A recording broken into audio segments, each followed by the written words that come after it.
কসবায় মাদক বিরোধী অভিযানে ১২ কেজি গাঁজাসহ ৩ জন গ্রেফতার।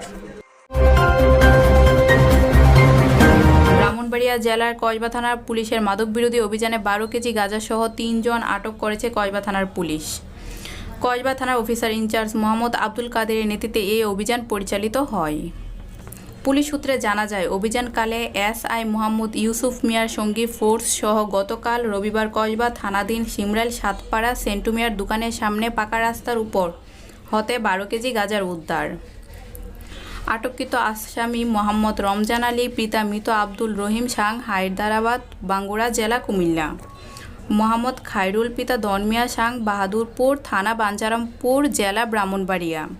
মোহাম্মদ জনি মিয়া, পিতা জহিরুল সাং, সিংরাইল থানা, মুরাদনগর জেলা, কুমিল্লা। এ বিষয়ে কসবা থানা ভারপ্রাপ্ত কর্মকর্তা ওসি আব্দুল কাদের বলেন, ৩ জন আসামির বিরুদ্ধে আইনগত ব্যবস্থা গ্রহণ করা হয়েছে।